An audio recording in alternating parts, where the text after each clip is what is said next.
Olá, gostaria de fazer uns comentários, uma meditação, uma reflexão no livro de Lucas, no capítulo 5. Ele tem alguns eventos aqui que eu gostaria de comentar um pouquinho.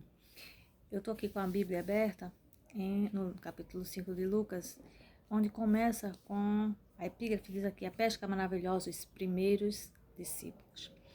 E aqui vai falar sobre a história da pesca miraculosa que Jesus proporcionou para a Pedro e André, seu irmão. Eles que tinham passado a noite pescando sem conseguir nada, na manhã seguinte Jesus chega, se utiliza do barco de Pedro, faz aquela pregação à multidão e depois realiza o milagre. No final do episódio, diante do espanto dos discípulos, Jesus traz a frase que resume bem aquela situação. Ele chega para Pedro, que ainda se chama Simão, e diz: não temas, de agora em diante serás pescador de homens. E os discípulos deixam aí, nesse momento aqui, ele também chama Tiago e João, filhos de Zebedeu, e os 4 primeiros discípulos seguem Jesus. E a partir desse momento, Jesus começa a treinar os discípulos com esse foco de torná-los pescadores de homem, mostrando a ele o que significa ser um pescador de homem. O que seria isso? Como se pesca um homem? E aí, na sequência do capítulo, nós temos 2 curas. A cura do leproso, a cura de um paralítico. Na cura do leproso, ele estava no caminho, estava passando, encontra esse leproso e realiza o milagre, restaura, né, a saúde desse homem. E na cura do paralítico, ele está numa casa, quando o paralítico é descido, né, pelo telhado, e Jesus realiza a cura, perdoando os seus pecados e fazendo esse milagre.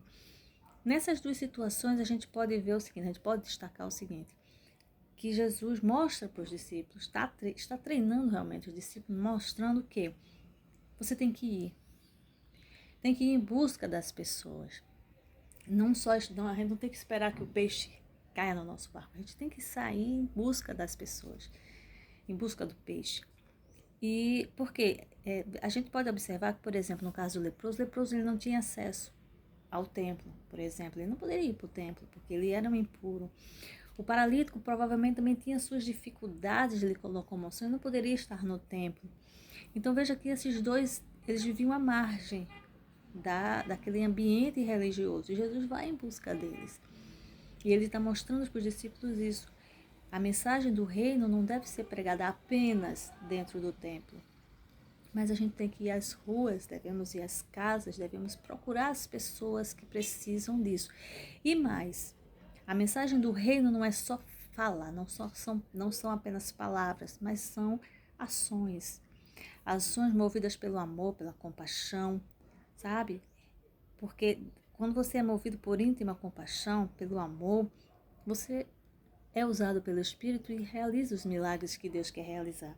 No caso do leproso, no caso do paralítico, Jesus ele se compadece daquilo ali, percebe que há fé, percebe que as pessoas precisam de uma ação no natural, quer dizer, não é só uma mensagem no espiritual. Jesus não está só se preocupando com o destino eterno deles, mas também trazer para aqui e agora uma vida digna. Então ele traz esse milagre, faz esses 2 milagres para mostrar para a gente que a gente também tem que se preocupar com o aqui e agora, em trazer a realidade do reino para as pessoas que estão vivendo agora, né?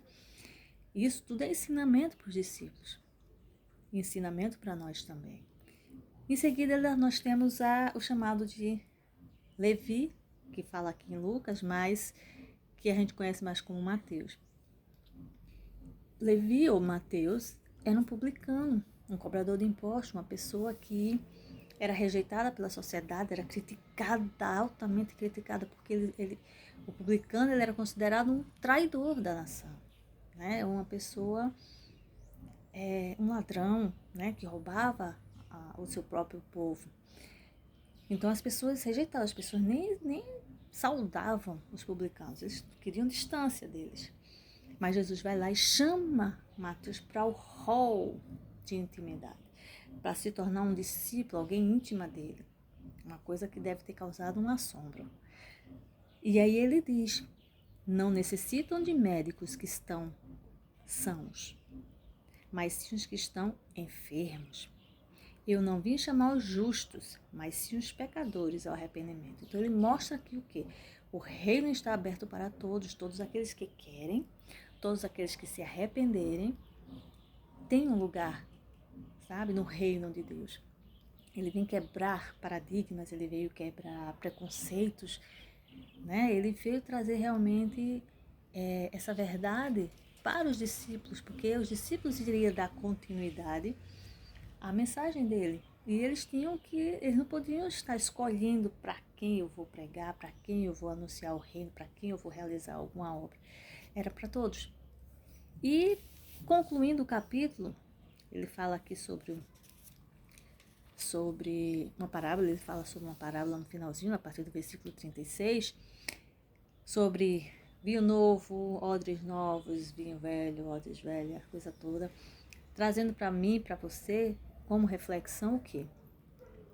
A mensagem de Jesus, que era uma mensagem inovadora, uma mensagem que poderíamos considerar nova para a época, revolucionária, ela só iria ser bem recebida por aqueles que estivessem dispostos a serem renovados por Ele, renovados pelo Espírito.